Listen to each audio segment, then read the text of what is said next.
ಪ್ರಿಯಾಂಕಾ ಅನ್ನೋದು ಒಂದು ಹೆಣ್ಮಗಳ ಹೆಸರು.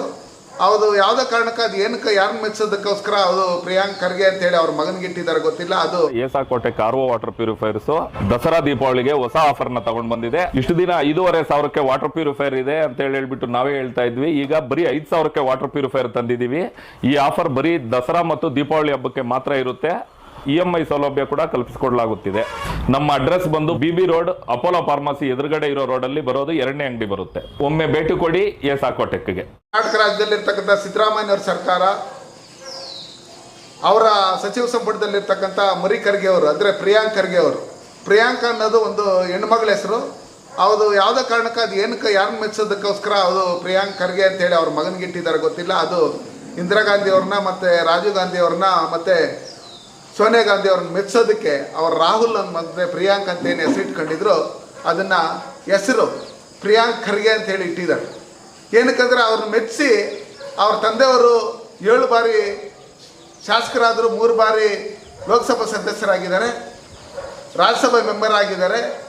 ಉನ್ನತ ಸ್ಥಾನಗಳನ್ನು ಗೃಹ ಮಂತ್ರಿಗಳು, ಬೇರೆ ಬೇರೆ ಲೋಕೋಪಯೋಗಿ, ಕಂದಾಯ ಇಲಾಖೆ ಎಲ್ಲ ಅನುಭವಿಸಿ ಇವತ್ತು 100 ವರ್ಷ ಇವರು ಗುಲ್ಬರ್ಗದಲ್ಲಿದ್ದು ಇವರು ಸಾವಿರಾರು ಕೋಟಿ ಹಣ ಮಾಡ್ಕೊಂಡು ಇವತ್ತು ಗುಲ್ಬರ್ಗದ ಪರಿಸ್ಥಿತಿ ನೋಡಿದಂಥ ಸಂದರ್ಭದಲ್ಲಿ ಎಲ್ಲಿ ನೋಡಿದ್ರೆ ರಸ್ತೆ ಗುಂಡಿಗಳು, ಎಲ್ಲಿ ನೋಡಿದ್ರೂ ಬಾಳೆಂತಿಗಳು ಸಾಯೋಂಥದ್ದು, ಎಲ್ಲಿ ನೋಡಿದ್ರೆ ಅಂಗನವಾಡಿ ಕಾರ್ಯಕರ್ತರು ಏನಿದ್ದಾರೆ ಅವರಿಗೆ ನೀವು ಸಂಬಳ ಕೊಡ್ದಿರ ಅವರು ಆತ್ಮಹತ್ಯೆ ಮಾಡ್ಕೊತಾ ಇರ್ತಕ್ಕಂಥದ್ದು, ಗ್ರಂಥಾಲಯದಲ್ಲಿರ್ತಕ್ಕಂಥ ಸಹಾಯಕಿ ಅವ್ರಿಗೆ ಸಂಬಳ ಕೊಟ್ಟಿಲ್ಲ ಅಂತೇಳಿ ಡೆತ್ ನೋಟ್ ಬಂದ್ಬಿಟ್ಟು ಸತ್ತಿರ್ತಕ್ಕಂಥದ್ದು. ಮತ್ತು ನಿಮ್ಮ ಪ್ರಿಯಾಂಕ್ ಖರ್ಗೆ ಅವರು ಏನು ITBT ಕಂಪ್ನಿಯಲ್ಲಿ ಕೆಲಸ ಮಂತ್ರಿಗಳಾಗಿದ್ದಾರೆ.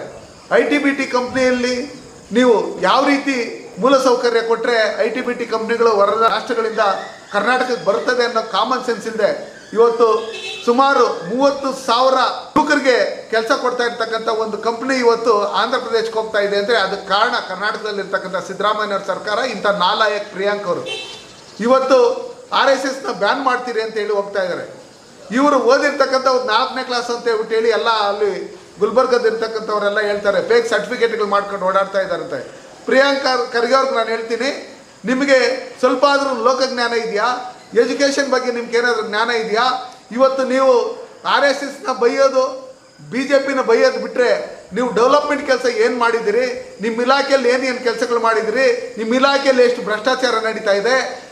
ಸಬ್ ಇನ್ಸ್ಪೆಕ್ಟ್ರು ನೇಮಕಾತಿಯಲ್ಲಿ ನಿಮ್ಮದು ಏನು ಪಾತ್ರ?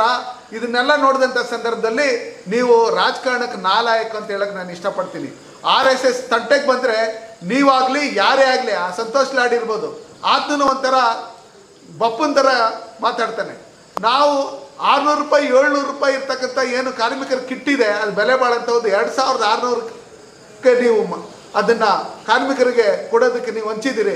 ಅದ್ರ ಮೇಲೆ ಒಂದ್ರ ಮೇಲೇ ಕನಿಷ್ಠ ಪಕ್ಷ 2,000 ರೂಪಾಯಿ ರೈಸ್ ಮಾಡಿ ಅದರಲ್ಲೂ ಹಣ ಲಫ್ಟಾಯಿಸಂಥ ಕೆಲಸಗಳನ್ನು ಇವತ್ತು ಮಾಡಿಕೊಂಡು ಇವತ್ತು ನಿಮ್ಮ ಸರ್ಕಾರದಲ್ಲಿ ಆಗ್ತಾ ಇರ್ತಕ್ಕಂಥ ವೈಫಲ್ಯ, ಗುಂಡಿ ಬಿದ್ದ ರಸ್ತೆಗಳು, ಕುಡಿಯೋ ನೀರಿನ ಸಮಸ್ಯೆ, ಕಾಂಗ್ರೆಸ್ನ ಗೂಂಡಗಳ ಉಪಟಳ, ಎಲ್ಲಿ ನೋಡಿದ್ರು ಡ್ರಗ್ಸ್ ಮಾಫಿಯಾ, ರೈತರ ಆತ್ಮಹತ್ಯೆಗಳು, ಪ್ರವಾಹ ಮತ್ತು ಬೆಳೆ ಹಾನಿ, ಗುಲ್ಬರ್ಗದಲ್ಲಿ SLC ಮತ್ತು PUCಯಲ್ಲಿ ಕೊನೆಯ ಸ್ಥಾನ ಫಲಿತಾಂಶದಲ್ಲಿ ಇವೆಲ್ಲ ಇರ್ತಕ್ಕಂಥ ಸಂದರ್ಭದಲ್ಲಿ ಹೆಣ್ಮಕ್ಳ ಅತ್ಯಾಚಾರ, ಮಾನಭಂಗ, ಕೊಲೆಗಳು ಇವೆಲ್ಲ ನಡೀತಾ ಇದ್ರೂ ಕರ್ನಾಟಕ ರಾಜ್ಯದಲ್ಲಿ ಯಾವುದೇ ರೀತಿಯಾದಂಥ ಡೆವಲಪ್ಮೆಂಟ್ ಕೆಲಸ ನಡೀತಾ ಇಲ್ಲ.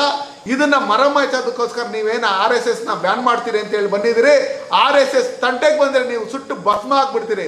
ಅದು ಕರ್ನಾಟಕ ರಾಜ್ಯದಲ್ಲಿರ್ತಕ್ಕಂಥ ಮುಖ್ಯಮಂತ್ರಿಗಳಿಗೆ ಹೇಳೋದಿಷ್ಟೇ, ನಿಮ್ಮ ಸಚಿವರಾದಂಥ ಸಂತೋಷ್ ಲಾಡು, ಪ್ರಿಯಾಂಕ್ ಖರ್ಗೆ ಅವರು ಇವ್ರಿಗೆ ಸರಿಯಾದಂಥ ಬುದ್ಧಿ ಹೇಳಿ ನ್ಯಾಯವಾಗಿ ನಡ್ಕೊಳ್ದೇ ಹೋದರೆ ಮುಂದಿನ ದಿನಗಳಲ್ಲಿ ತಕ್ಕ ಪಾಠ RSSನ ಈ ದೇಶದಲ್ಲಿರ್ತಕ್ಕಂಥ ಪ್ರತಿಯೊಬ್ಬ ಸ್ವಯಂ ಸೇವಕನು ನಿಮ್ಗೆ ತಕ್ಕ ಪಾಠ ಕಲಿಸ್ತಾನೆ.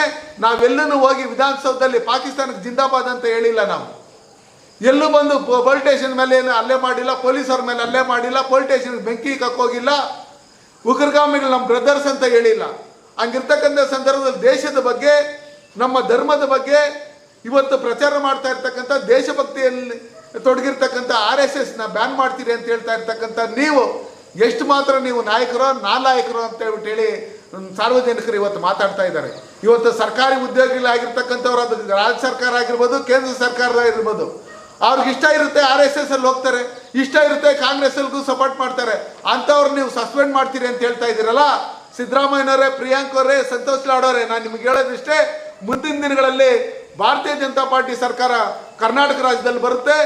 ಇವತ್ತು ನೀವೇನಾದರೂ ಇದೇ ಮಾತುಗಳನ್ನ UPಯಲ್ಲಿ ನಮ್ಮ ಯೋಗಿ ಆದಿತ್ಯನಾಥ್ ಅವ್ರು ಏನು CM ಆಗಿದ್ದಾರೆ ಆ ಜಾಗದಲ್ಲಿ ಹೇಳಿದ್ರೆ ನೀವು ಇಷ್ಟೊತ್ತಿಗಾಗಲೇ ನೀವು ಜೈಲಲ್ಲಿ ಇರ್ತಾ ಇದ್ರಿ. ಅದಕ್ಕೋಸ್ಕರ ಮುಂದಿನ ದಿನಗಳಲ್ಲಿ ನಿಮ್ಮನ್ನು ಜೈಲಿಗೆ ಹಾಕೋಂಥ ದಿನಗಳ ಹತ್ರನೇ ಬರ್ತಾ ಇದೆ. RSS ತಂಟೆಗೆ ಬಂದ್ರೆ ಸುಟ್ಟು ಭಸ್ಮ ಆಗ್ತೀರಿ ನೀವು. ಅದಕ್ಕೋಸ್ಕರ ನಾನು ಒಬ್ಬ ಸ್ವಯಂಸೇವಕನಾಗಿ ನಾನು ಈ ದೇಶ ಸೇವೆ ಮಾಡೋದಕ್ಕೆ, ಈ ದೇಶಕ್ಕೋಸ್ಕರ ಪ್ರಾಣ ಕೊಡೋದಕ್ಕೂ ರೆಡಿಯಾಗಿದ್ದೀನಿ.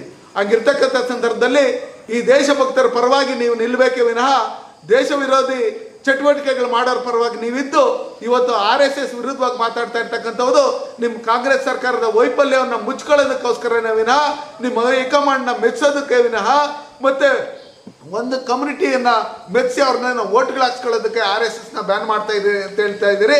ನೀವು RSS ತಂಟೆಗೆ ಬಂದರೆ ಸುಟ್ಟು ಭಸ್ಮ ಆಗ್ಬಿಡ್ತೀರಿ. ಅದಕ್ಕೋಸ್ಕರ ನಾವು ಮುಂದಿನ ದಿನಗಳಲ್ಲಿ ನಾವೆಲ್ಲ ಕಡೆನೂ ಯಾರ್ಯಾರು ಈ RSS ವಿರುದ್ಧವಾಗಿ ಮಾತಾಡ್ತಿರೋ ನೀವೆಲ್ಲೇ ಕಾರ್ಯಕ್ರಮಗಳನ್ನು ನಂಬ್ಕೊಂಡ್ರೂ ನಾವು RSS ಸಂಘಟನೆಯವರು ಒಂದು ಸೂಚನೆ ಕೊಡಲಿ ಅಂತೇಳಿ ಇಡೀ ಭಕ್ತರು ಕಾಯ್ತಾ ಇದ್ದೀರಿ. ಈ ಸಚಿವರುಗಳಿಗೆಲ್ಲ ಗೆರವು ಮಾಡೋದ್ರ ಮುಖಾಂತರ ಮುಂದಿನ ಚುನಾವಣೆಗಳಲ್ಲಿ ನಿಮ್ಮನ್ನು ಪರ್ಮನೆಂಟಾಗಿ ಮನೆ ಕಳಿಸೋಂಥ ಕೆಲಸ ನಾವು ಮಾಡ್ತೀವಿ.